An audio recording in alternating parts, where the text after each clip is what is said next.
پڑھیے الصلاۃ والسلام علیک یا رسول اللہ وعلی آلک واصحابک یا حبیب اللہ۔ حضرت وہب بن منبہ رحمۃ اللہ تعالی علیہ سے روایت ہے، بنی اسرائیل میں ایک شخص تھا، اللہ کریم نے اسے 200 سال کی زندگی عطا فرمائی، مگر افسوس اتنی لمبی زندگی ملنے کے باوجود وہ زندگی اس نے نافرمانیوں میں گزار دی۔ اب اس کے اتنے گناہ تھے، اتنی بری عادتیں تھیں، ایسا عجیب سا کریکٹر تھا کہ جب 200 سال کی لائف گزارنے کے بعد اس کا انتقال ہوا تو وہاں کے لوگوں نے نہ اس کو غسل دیا نہ کفن دیا، بلکہ اس کو گھسیٹ کر گندگی کے ڈھیر پر ڈال دیا۔ لوگوں نے کہا اتنا بڑا گناہ گار ہے، کیا اس کو غسل دینا، کیا کفن دینا، کیا اس کا جنازہ پڑھنا، اس کو گندگی کے ڈھیر پر ڈال دیا۔ ادھر بنی اسرائیل نے تو یہ کام کیا، مگر حضرت موسیٰ علی نبینا علیہ الصلوۃ والسلام پر وحی نازل ہوئی، اے موسیٰ ہمارے ایک بندے کا انتقال ہو گیا ہے، اب جائیے جا کر اس کا جنازہ پڑھیے، اسے کفن دیجئے، اسے غسل دیجئے۔ اب ذرا غور کریں کہ اللہ کا نبی جا کر جس کا غسل کا انتظام کرے، جس کا جنازہ پڑھے، تو وہ تو بخشا گیا۔ تو حضرت موسیٰ علیہ نبینا علیہ الصلوۃ والسلام جب اس علاقے میں پہنچے اور تو وہاں لوگوں نے بڑی عجیب سی بات بتائی۔ لوگوں نے کہا کہ اے موسیٰ آپ آ گئے ہیں اس کا جنازہ پڑھنے کے لیے، یہ تو بہت ہی بڑا گناہ گار تھا، اس کے تو بڑے معاملات تھے۔ تو حضرت موسیٰ علیہ نبینا علیہ الصلوۃ والسلام نے اللہ کی بارگاہ میں عرض کی، مولا لوگ تو کہہ رہے ہیں اتنا گناہ گار اور تو نے مجھے بھیجا جنازہ پڑھانے، اتنا بڑا انعام اس پر کیسے ہو گیا؟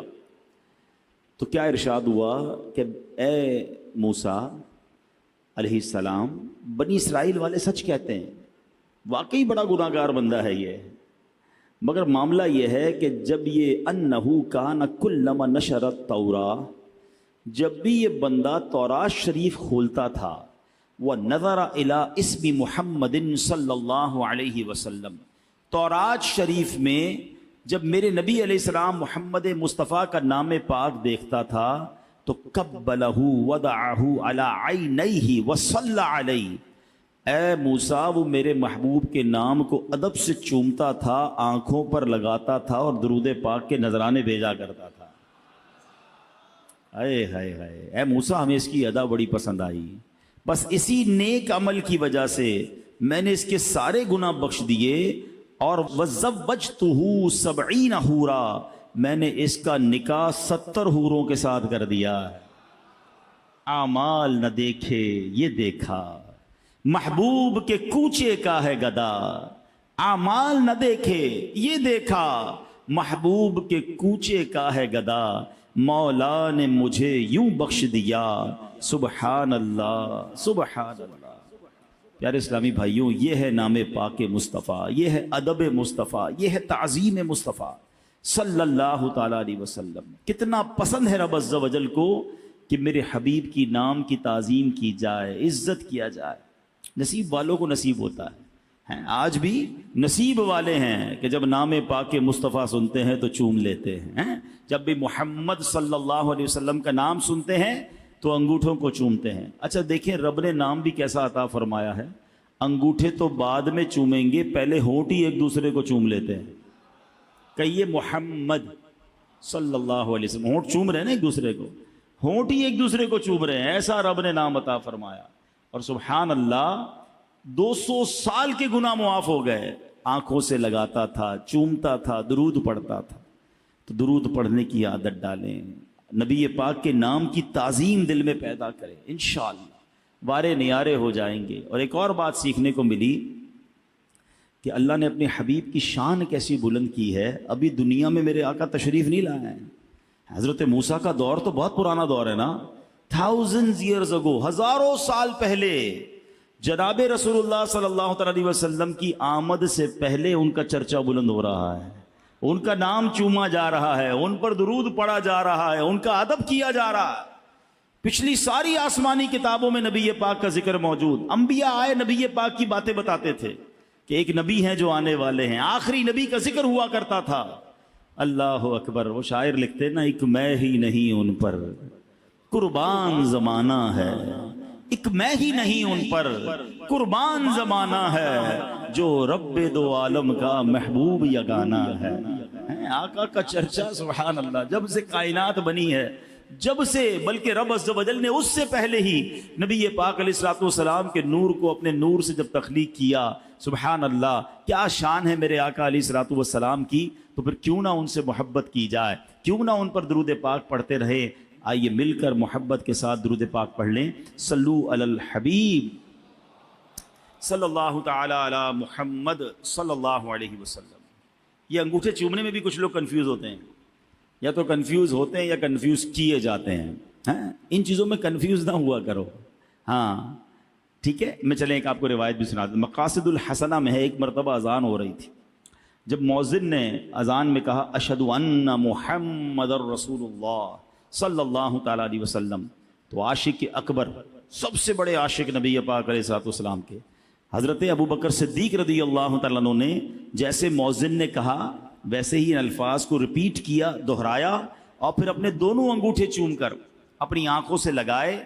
اب نبی پاک علیہ الصلوۃ والسلام کی ملاحظہ فرما رہے تھے، پیارے آقا دیکھ رہے تھے کہ صدیق اکبر نے ایسا کیا ہے۔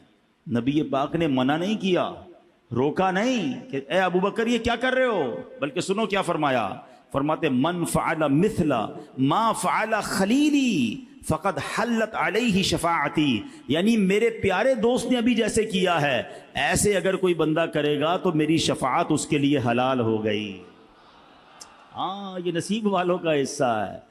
امام حسن مجتبیٰ فرماتے ہیں جب مؤذن کہے اشہد ان محمد الرسول اللہ صلی اللہ تعالی علیہ وسلم، اور جو بندہ یہ سن کر کہے مرحبا بحبیبی وقرۃ عینی محمد بن عبد اللہ، پھر دونوں انگوٹھوں کو چوم کر آنکھوں پر رکھے، وہ بندہ کبھی اندھا نہ ہوگا، اس کی آنکھیں نہ دکھیں گی۔ ارے یہ تو آنکھوں کا نور بڑھانے کا نسخہ ہے، اور یہ محبت کا ایک انداز ہے، تو اس میں کس بات کا شرمانہ ہے؟ تو نبی پاک سے محبت کیجئے، پیارے آقا کے نام سے محبت کیجئے، اور جب جب نام محمد صلی اللہ تعالی علیہ وسلم سنیں محبت کے ساتھ اس کو چوم کر آنکھوں سے لگائیں، اس کی برکتیں حاصل ہوں گی۔ شاعر لکھتے ہیں نا، لب پر آ جاتا ہے جب نام جناب، منہ میں گھل جاتا ہے شہد نایاب، لب پر آ جاتا ہے جب نام جناب، منہ میں گھل جاتا ہے شہد نایاب، وجد میں ہو کے ہم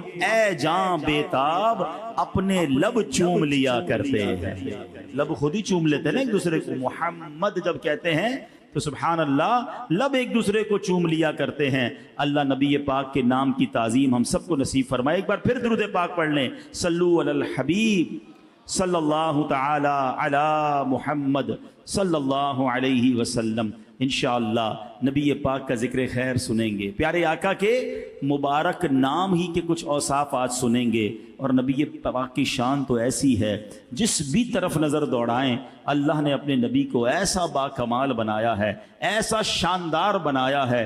آپ کے چہرے کے اوصاف، آپ کے جسم مبارک کے اوصاف، آپ کے معجزات پر بات کی جائے، آپ کے اخلاق پر بات کی جائے، آپ کی بہادری پر بات کی جائے، آپ کی سخاوت پر بات کی جائے، آپ کی عقل مبارک پر بات کی جائے، یا آپ کے فیصلوں پر بات کی جائے، آپ کی سیرت کے جس بھی پہلو پر بات کی جائے، عقل حیران ہو جاتی ہے کہ اللہ نے اپنے حبیب کو کیسا شاندار بنایا ہے۔ وہ پنجابی شاعر لکھتے ہیں نا، ایڈا سونا نبی کوئی دنیا تے آیا نہیں، یار ایہو جیا کوئی رب نے بنایا نہیں۔ طرز میں پڑھیں، ایڈا سونا نبی کوئی دنیا تے آیا نہیں، یار ایہو جیا کوئی رب نے بنایا نہیں، یار ایہو جیا کوئی رب نے بنایا نہیں، چودویں دا چند نالے عرشاں دا تارا، قسم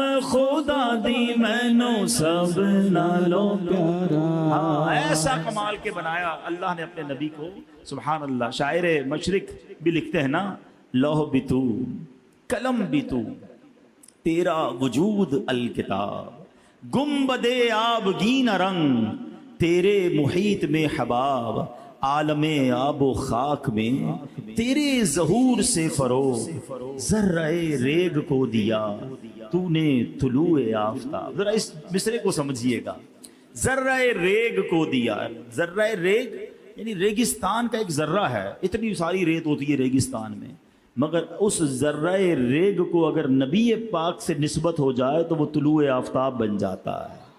اچھا اس کی مثالیں میں آپ کو دیتا ہوں, ذرا مثالیں سمجھیے گا, پھر یہ شعر اور زبردست طریقے سے سمجھ آئے گا. پہلے یہ فینومینا, یہ فارمولا, یہ بات سمجھ لیجئے کہ جس چیز کو نبی پاک سے نسبت ملتی گئی نا اس کو عروج ملتا گیا. ذرہ ریگ کو دیا تو نے طلوع آفتاب. میرے آقا جب مدینے نہیں گئے تھے, تشریف نہیں لے گئے تھے, مدینے کو لوگ کیا کہتے تھے؟ یثرب کہتے تھے. یثرب کے معنی آفتوں اور بلاؤں والی زمین.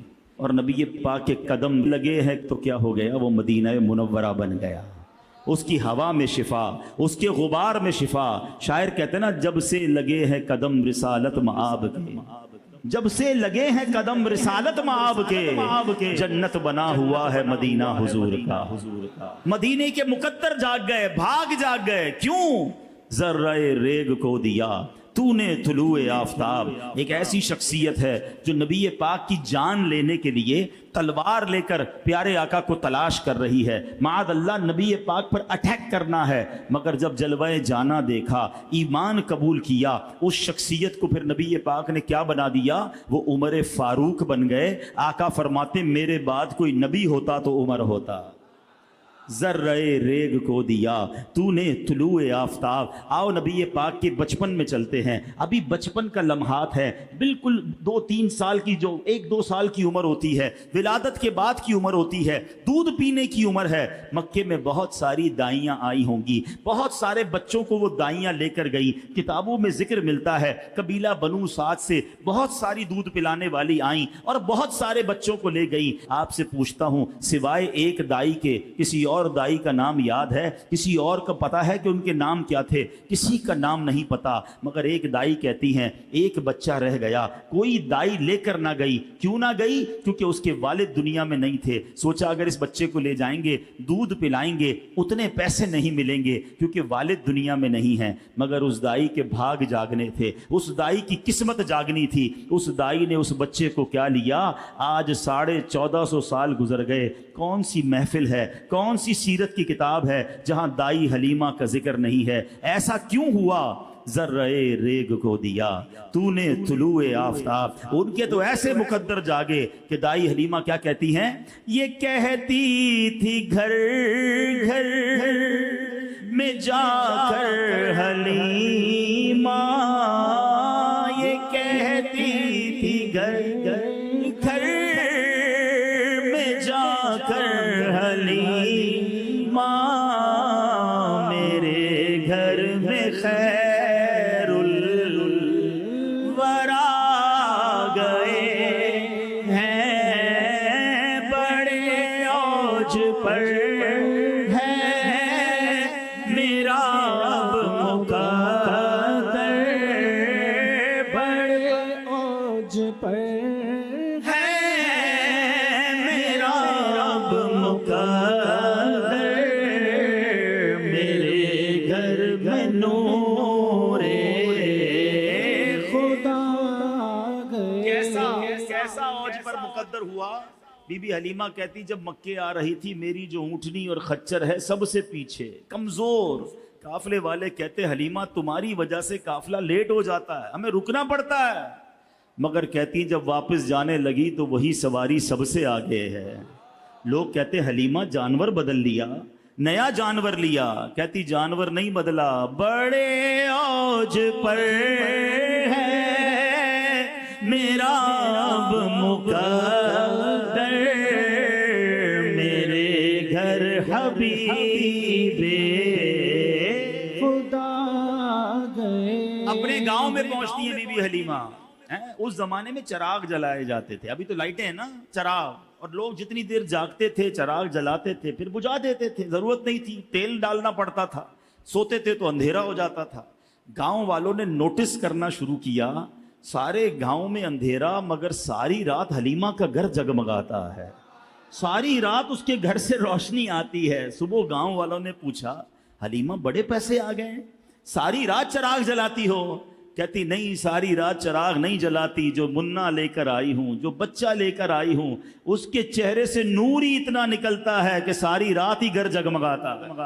یہ ظلمت سے کہہ دو کہ ڈیرے اٹھا لے، کہ ہے ہر طرف اب اجالے اجالے اجالے اجالے، کہا جن کو حق نے سراجم منیرا، کہا جن کو حق نے سراجم منیرا، میرے گھر وہ نور خدا گئے ہیں، بڑے اوج پر ہے میرا مقدر۔ کیسا مقدر ہے؟ یہی تو کہتے ہیں کہ ذرہ ریگ کو دیا تو نے طلوع آفتاب۔ جو نبی پاک سے نسبت والا ہو گیا نا، جس کو آقا نے ٹچ کر دیا، جس کو آقا نے قرب دے دیا، وہ آفتاب طلوع آفتاب بن گیا۔ ایک اور عورت کا ذکر کرتے ہیں، ایک اور بوڑھی خاتون ہے۔ نبی پاک مکے سے مدینے جا رہے ہیں، ہجرت کر رہے ہیں، راستے میں کھانے کی ضرورت پیش آتی ہے، ٹھیک ہے نا؟ اب بھی ہم جاتے ہیں، حیدرآباد جاتے ہیں، لاہور جاتے ہیں، کھانے راستے میں ہوٹل بنے ہوئے ہوتے ہیں، چائے پانی پی لیا، دال روٹی کھا لی۔ اس زمانے میں تو ایسا نہیں تھا، خیمے لگتے تھے، ہو سکتا ہے اس زمانے میں اور بھی خیمے ہوں۔ اچھا وہ سفر بھی تھوڑا سا چھپ کر تھا، دشمنوں کا خوف بھی تھا، صدیق اکبر رضی اللہ تعالیٰ ساتھ تھے۔ ایک خیمے میں نبی پاک تشریف لے گئے، ایک بوڑھی خاتون تھی، کہ کھانے کو کچھ ہے، کھانے کو کچھ نہیں ہے، کچھ بھی نہیں تھا اس کے خیمے میں۔ تو نبی پاک نے دیکھا ایک ایسی لاغر سی بکری ہے جو بالکل جس کو کہتے ہیں نا سوکھی ہوئی۔ آقا نے فرمایا میں اس کا دودھ نکال لوں؟ کہا حضرت کافی عرصہ ہوا اس نے دودھ دینا چھوڑ دیا ہے۔ نبی پاک نے فرمایا مجھے اجازت دے دو، میں نکال لیتا ہوں۔ تو ٹھیک ہے آپ نکال سکتے تو نکال لیں۔ نبی پاک نے ہاتھ پھیرا، بسم اللہ پڑھ کر اس کے تھنوں میں دودھ آ گیا، دودھ دھویا، پیارے آقا نے دودھ پیا، صدیق اکبر نے دودھ پیا، ایک غلام اور ساتھ تھا اس نے بھی دودھ پیا۔ اس خاتون کے خیمے میں جتنے برتن سے تبھی دودھ سے بھر گئے ہیں۔ ان کے شوہر واپس آئے، کہتے ہیں اے ام معبد، ان کا نام تھا ام معبد، وہ شوہر کا نام کیا تھا؟ ابو معبد۔ کہتے ہیں اے ام معبد، یہ ہمارے خیمے کی حالت کیسے بدل گئی؟ وہ کہتی ہیں ایک مبارک ہستی آئی تھی، نام بھی نہیں پتا تھا انہیں نبی پاک، انہوں نے کہا ایک مبارک ہستی آئی تھی، بڑا حسین چہرہ تھا، بڑا نرالا چہرہ تھا، وہ آئے ہمارے بھاگ جگا کر چلے گئے۔ آپ کو پتہ ہے حضرت ام معبد نے نبی پاک کا ایک حلیہ بیان کیا۔ ہاں یہ علماء بیٹھے ہیں، ہر سیرت نگار نے جب نبی پاک کا حلیہ لکھا نا، حدیث کی کتابوں میں، سیرت کی کتابوں میں، اس خیمے والی کے الفاظ ضرور لکھے جاتے ہیں، کیونکہ اس شاندار انداز میں موتیوں کی مانند اس نے نبی پاک کا ذکر کر دیا کہ سبحان اللہ، آج 1450 سال گزر گئے ہیں، جب نبی پاک کا حلیہ بیان کیا جاتا ہے ام معبد کا ذکر ضرور کیا جاتا ہے۔ ارے اس راستے میں بڑے خیمے تھے، بڑے خیمے والیاں اور والے ہوں گے، ہم کسی کو نہیں جانتے ہیں تو ام معبد کو جانتے ہیں۔ کیوں جانتے ہیں؟ کہ ذرہ ریگ کو دیا تو نے طلوع آفتاب۔ آج ایک بات سمجھ جائیے کہ ان کے جو غلام ہو گئے، وقت کے امام ہو گئے، نام لیوا ان کے جو ہوئے، ان کے اونچے نام ہو گئے۔ اگر آپ آج بھی یہ منظر دیکھنا چاہتے ہیں، ہاں آج بھی اگر آپ یہ منظر دیکھنا چاہتے ہیں نا، آپ علماء کی فہرست اٹھائیے، آپ نعت خوانوں کی فہرست اٹھائیے، جو نبی پاک کی شان بیان کرنے والے ہیں، جو عشق رسول بیان کرنے والے ہیں، جو نبی پاک کی سچی محبت بیان کرنے والے ہیں، اللہ آج بھی ان کے ناموں کو عروج عطا فرماتا ہے۔ آج بھی دنیا والے ان سے پیار کرتے ہیں، کیوں؟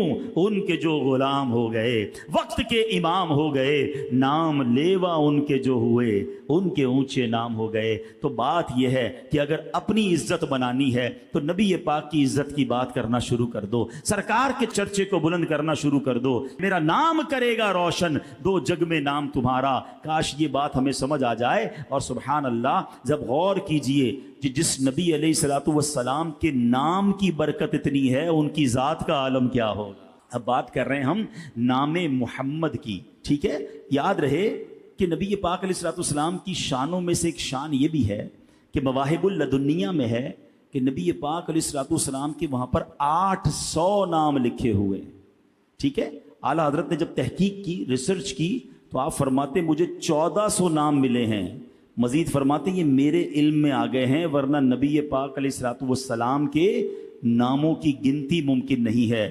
حضرت کعب الاحبار رضی اللہ تعالیٰ عنہ نے بڑی کمال کی ایک تحقیق لکھی ہے, سنتے جائیے اور جھومتے جائیے. وہ کہتے ہیں اہل جنت کے ہاں آپ کا نام پاک عبد الکریم ہے, اہل دوزخ کے ہاں عبد الجبار ہے, اہل عرش کے ہاں عبد الحمید ہے, فرشتوں کے ہاں عبد المجید ہے, انبیاء کرام علیہ الصلوۃ والسلام کے ہاں عبد الوہاب ہے, جنات کے ہاں عبد الرحیم ہے, پہاڑ آپ کو عبد الخالق کہتے ہیں, خشکی میں آپ کا نام عبد القادر ہے, سمندروں میں آپ کو عبد المہیمن کہا جاتا ہے, مچھلیاں آپ کو عبد القدوس کہتی ہیں, وحشی جانور آپ کو عبد الرزاق کہتے ہیں, شیطانوں کے ہاں آپ کا نام عبد القہار ہے, درندے جو چیڑ پھاڑ کرنے والے جانور ہیں آپ کو عبد السلام کہتے ہیں, چوپائے آپ کو عبد المؤمن کے نام سے پہچانتے ہیں, پرندے آپ کو عبد الغفار کے نام سے پکارتے ہیں. اللہ پاک کے ہاں آپ کا نام مبارک طٰہٰ ہے, اور مومنوں کے ہاں سب سے مشہور و معروف نام محمد ہے, اور آپ کی کنیت ابو القاسم ہے کیونکہ آپ جنت تقسیم کرنے والے ہیں. پھر ہم کیوں نہ کہیں آنکھوں کا تارا نام محمد, دل کا اجالا نام محمد, آنکھوں کا تارا نام محمد, دل کا اجالا نام محمد. پوچھے گا مولا ہے لایا کیا کیا, پوچھے گا مولا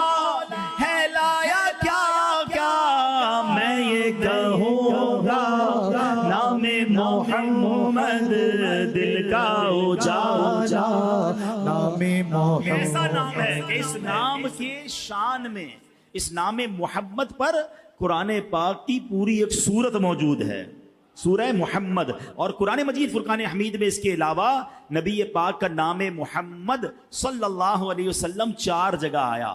پارہ 4 سورہ آل عمران آیت نمبر 144, پارہ 22 سورہ احزاب آیت نمبر 40 میں, پارہ 26 سورہ محمد آیت نمبر 2 میں, پارہ 26 سورہ فتح آیت نمبر 29 میں. ایک پیاری سی آیت سنو کس انداز میں رب نبی پاک کے نام کو بیان فرما رہا ہے. قرآن فرماتا ہے بسم اللہ الرحمن الرحیم, ما کان محمد ابا احد من رجالکم ولکن رسول اللہ وخاتم النبیین وکان اللہ بکل شیء علیما.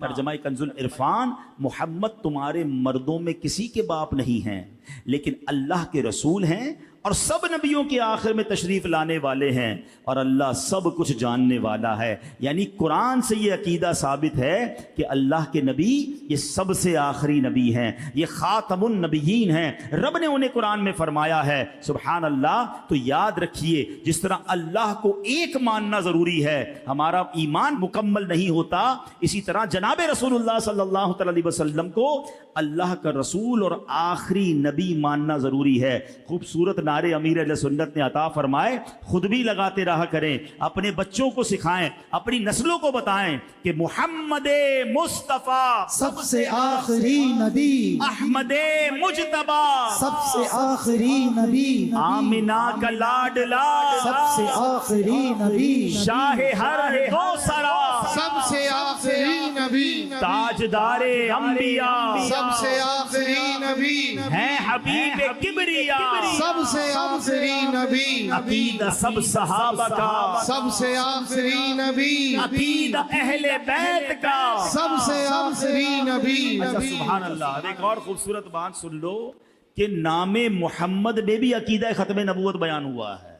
ہاں اسی نام میں یہ عقیدہ بھی موجود ہے. اب ذرا تسلی سے سمجھیے گا. علماء نے بڑا پیارا نقطہ بیان فرمایا. علماء کہتے ہیں کہ لفظ محمد جو ہے نا وہ حمد سے بنا ہے, ٹھیک ہے, اور حمد سب سے آخر میں کی جاتی ہے. ہم کھانا کھا کر کیا کہتے ہیں الحمدللہ, پانی پی لیتے ہیں پھر کیا کہتے ہیں الحمدللہ. کوئی بھی کام ہو جائے اس کے بعد حمد کیا جاتا ہے. یہاں تک کہ اللہ پاک نے اہل جنت سے متعلق فرمایا کہ وآخر دعواہم ان الحمد للہ رب العالمین، آسان ترجمہ قرآن کنز العرفان، اور ان کی دعا کا خاتمہ یہ ہے کہ تمام تعریفیں اس اللہ کے لیے ہیں جو تمام جہانوں کا پالنے والا ہے۔ تو معلوم ہوا کہ حمد آخر میں ہی کی جاتی ہے۔ تو اب پچھلے سارے نبیوں کے نام دیکھ لیں، کسی کا نام محمد نہیں تھا۔ سبحان اللہ، کیونکہ ابھی تو سلسلہ نبوت جاری تھا نا، نبی پاک سب سے آخر میں آئے، ان کا نام محمد مصطفیٰ احمد مجتبیٰ، اللہ نے ان کا نام محمد رکھ کر بھیجا اور یہ بتا دیا کہ اب حمد ہو گئی ہے، اب ان کے بعد کسی نبی نے نہیں آنا ہے۔ محمد مصطفیٰ سب سے آخری نبی، احمد مجتبیٰ سب سے آخری نبی، عقیدہ سب صحابہ کا، سب سے آخری نبی، عقیدہ اہل بیت کا، سب سے آخری نبی۔ سبحان اللہ، سبحان اللہ۔ نبی پاک علیہ الصلوۃ والسلام کی شان کیسی ہے، نبی پاک علیہ الصلوۃ والسلام کی تعریف کیسے بیان ہو رہی ہے۔ روایات میں آتا ہے وہ کفار جنہیں خوبیاں دیکھنا نصیب نہ ہوئیں، جو کہ صرف عیب ہی عیب دیکھتے تھے، وہ بھی جب نبی پاک علیہ الصلوۃ والسلام کی معاذ اللہ برائی بیان کرنے کی کوشش کرتے تھے تو انہیں نبی پاک میں کوئی برائی نظر نہیں آتی تھی، مگر پھر بھی وہ برائی کرنے سے باز نہیں آتے۔ اللہ اکبر، مگر پیارے آقا علیہ الصلوۃ والسلام میں کوئی عیب نہیں۔ اللہ اکبر، یاد رکھیے اعلیٰ حضرت امام اہل سنت تو بڑی خوبصورت شعر لکھتے ہیں نا، فرماتے تیرے تو وصف عیب تناہی سے ہیں بری، حیران ہوں میرے شاہ میں کیا کیا کہوں تجھے۔ ٹھیک ہے، پہلے میں قرآن پاک کی ایک آیت سناتا ہوں، پھر یہ شعر اور خوبصورت طریقے سے سمجھ آئے گا۔ اللہ قرآن میں فرماتا ہے قُل لَوْ كَانَ الْبَحْرُ مِدَادًا لِكَلِمَاتِي ربی لنفد البحر قبل ان تنفد کلمات ربی ولو جئنا بمثلہ مددا۔ ترجمہ، تم فرما دو اگر سمندر میرے رب کی باتوں کے لیے سیاہی ہو جاتا تو ضرور سمندر ختم ہو جاتا اور میرے رب کی باتیں ختم نہ ہوتی، اگرچہ ہم اس کی مدد کے لیے اسی سمندر جیسا اور لے آتے۔ اب اس آیت کریمہ میں لفظ کلمات سے کیا مراد ہے، رب کی باتوں سے کیا مراد ہے، مفسرین کرام کے مختلف اقوال ہیں۔ شیخ عبدالحق محدث دہلوی رحمۃ اللہ تعالی علیہ اس آیت کے تحت فرماتے ہیں کہ اہل تحقیق کے نزدیک رب کے کلمات سے مراد جناب رسول اللہ صلی اللہ تعالی علیہ وسلم ہیں۔ اب آیت کریمہ کا مطلب کیا بنے گا، اگر سمندر کا پانی سیاہی بن جائے اور دنیا بھر کے لکھنے والے قلم لے کر اس پانی کے ذریعے اوصاف مصطفیٰ لکھنا شروع کر دیں، اگرچہ اس سمندر کے برابر اتنا ہی مزید پانی اور شامل کر دیا جائے، پھر بھی وہ انک، وہ سیاہی تو ختم ہو جائے گی، مگر نبی پاک علیہ الصلوۃ والسلام کے اوصاف و کمالات ختم نہیں ہوں گے۔ قرآن کی آیت کے ذریعے علماء نے ثابت کیا۔ اب ذرا بات کو سمجھیے گا، میں آپ کو کہوں جناب کسی بندے کی جو آپ کا سب سے فیورٹ آدمی ہے اس کی تعریف لکھیے، قلم لیجئے، کاغذ لیجئے، آپ لکھنا شروع کریں گے، بڑا خوبصورت ہے، بڑا ہسمکھ ہے، بڑا مہربان ہے، ہمدرد ہے، خیال رکھنے والا ہے۔ لکھتے لکھتے کوئی 10 لکھے گا، کوئی 20 لکھے گا، کوئی 100 خوبیاں لکھے گا، پھر کہے گا جناب بات پوری ہو گئی۔ اعلیٰ حضرت کہتے ہیں یہ جو بات پوری ہو گئی ہے نا، یہ بھی تو ایک عیب ہے۔ میرے آقا وہ ہیں جن کی تعریف ختم ہی نہیں ہوتی ہے، جن کی تعریف کمپلیٹ ہی نہیں ہوتی ہے۔ قرآن کی آیت بھی آپ نے سن لی، اب اعلیٰ حضرت کا شعر سنو۔ وہ کہتے تیرے تو وصف عیب تناہی سے ہیں بری۔ تناہی کہتے ختم ہو جانا، اینڈ ہو جانا۔ حضور آپ کے جو اوصاف ہیں اس میں یہ عیب نہیں ہے کہ اس کی تعریف کی جائے تو اینڈ ہو جائے۔ تیرے تو وصف عیب تناہی سے ہیں بری، حیران ہوں میرے شاہ میں کیا کیا کہوں تجھے۔ تیرے تو عیب تناہی سے ہے بری، تیرے تو وصف عیب تناہی سے ہے بری، حیران ہوں میرے شاہ میں کیا کیا کہوں تجھے۔ ہماری کیا اوقات، ہم کیا شان بیان کریں۔ نام محمد کی برکت اگر آج بھی لینی ہو تو نبی پاک علیہ الصلوۃ والسلام فرماتے ہیں جس کے ہاں بیٹا پیدا ہو اور میری محبت اور حصول برکت کے لیے اس کا نام محمد رکھے تو وہ اور اس کا بیٹا جنت میں جائیں گے۔ ایک جگہ فرماتے جس نے میرے نام کی برکت کی امید رکھتے ہوئے میرے نام پر نام رکھا، قیامت تک صبح و شام اس پر برکت نازل ہوتی رہے گی۔ رکھو لاحد میں جس دم عزیزوں، رکھو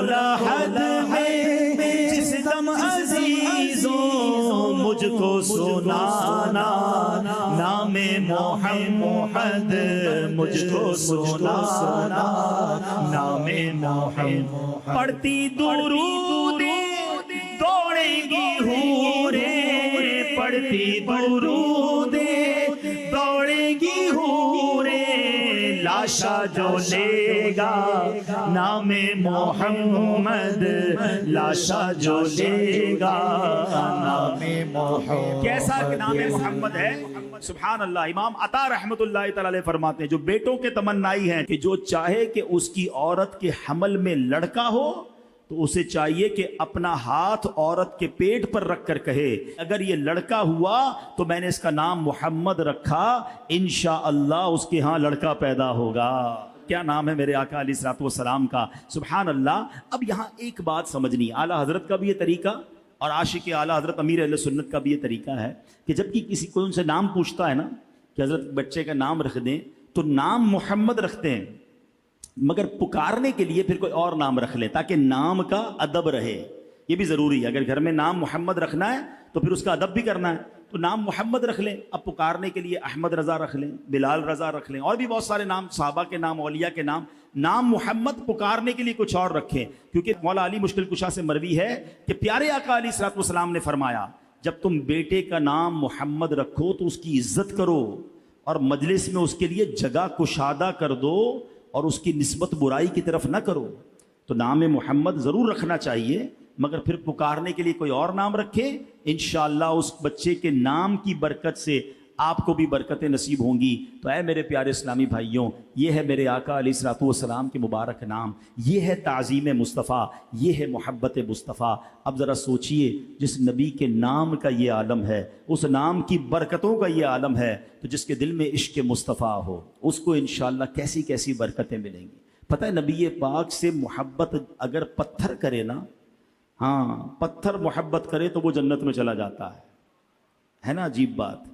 ہاں ایک ایسا پہاڑ ہے دنیا میں جو جنتی پہاڑ ہے. دعا کرو اللہ آپ کو مجھے اس پہاڑ کی زیارت بار بار نصیب فرمائے. وہ پہاڑ کہاں ہے؟ وہ مدینے میں ہے.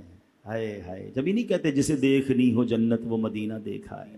مدینے میں بہت ساری چیزیں جو جنتی چیزیں ہیں. ریاض الجنہ وہاں پر ہے, جنتی وادی وہاں پر ہے, پھر جنتی پہاڑ جبل احد. جبل احد پر جبل احد پر ہونے والا ایک معجزہ نبی پاک کا علم غیب بھی آپ کے سامنے آ جائے گا. پھر جبل احد کی تعریف بیان کرتا ہوں, کچھ مدینے کا بھی ذکر ہو جائے نا, پھر انشاءاللہ بیان ختم کرتے ہیں. میرے آقا علیہ الصلوۃ والسلام ایک بار جبل احد پر تشریف لے گئے تو پیارے آقا علیہ الصلوۃ والسلام کے ساتھ حضرت ابوبکر صدیق بھی ہیں, حضرت عمر فاروق بھی ہیں, حضرت عثمان غنی بھی ہیں. جیسے نبی پاک جبل احد پر گئے تو احد پہاڑ جھومنے لگا, عشق کی زبان میں جھومنے لگا. ویسے اس پہ زلزلہ آ گیا. حدیثوں میں کیا لکھا ہے؟ زلزلہ آ گیا. اچھا آج کتنی سائنس نے ترقی کر لی ہے مگر ارتھ کوئک زلزلہ آ جائے تو کوئی نہیں روک سکتا. بڑے بڑے ملک تباہ ہو جاتے ہیں, پل گر جاتے ہیں, بلڈنگیں گر جاتی ہیں, اللہ تعالیٰ بچائے. زلزلے کا علاج کسی کے پاس نہیں ہے. مگر سنو کیا ہوا, میرے آقا کی شان دیکھو. نبی پاک نے احد پہاڑ کو ٹھوکر لگائی. فرماتے اے احد رک جا, تجھ پر ایک نبی, ایک صدیق اور 2 شہید موجود ہیں. یہ سیاستہ کی کتابوں میں حدیث موجود ہے, ٹھیک ہے نا. جو لوگ ریفرنس پوچھتے رہتے ہیں نا کہ جناب یہ بتائیں کہ نبی پاک کے پاس علم غیب تھا کہ نہیں, سنو اس حدیث میں ایک تو پہلے نبی پاک کی قدرت, نبی پاک کی طاقت, اللہ نے کیسی اتھارٹی دی کہ ارتھ کو ایک زلزلے کو ٹھوکر لگاتے ہیں, پہاڑ رک جاتا ہے, زلزلہ رک جاتا ہے. آج کی سائنس نہیں روک سکتی ہے, میرے آقا کی ٹھوکر روک دیتی ہے. سیدی اعلیٰ حضرت کہتے ہیں ایک ٹھوکر میں احد کا زلزلہ جاتا رہا, ایک ٹھوکر میں احد کا زلزلہ جاتا رہا. رکھتی ہیں کتنا وقار اللہ اکبر ایڑیاں. ارے میرے آقا کی ایڑیوں کی یہ شان ہے. اب جناب ایک سوال یہ پیدا ہوتا ہے, آقا احد سے فرماتے کیا ہیں؟ اے احد تجھ پر ایک نبی, ایک صدیق اور 2 شہید موجود ہیں. نبی کون ہے؟ خود نبی پاک علیہ السلام. صدیق کون موجود تھے؟ حضرت ابوبکر صدیق موجود تھے. 2 شہید کون ہیں جناب؟ حضرت عمر, حضرت عثمان تو ساتھ کھڑے ہیں, شہید تو نہیں ہوئے, زندہ ہیں, حیات ہیں, ظاہری حیات سے متصف ہیں. اس کا مطلب کیا ہے؟ آقا جانتے تھے یہ 2 شہید ہونے والے ہیں. جو ہو چکا ہے, جو ہوگا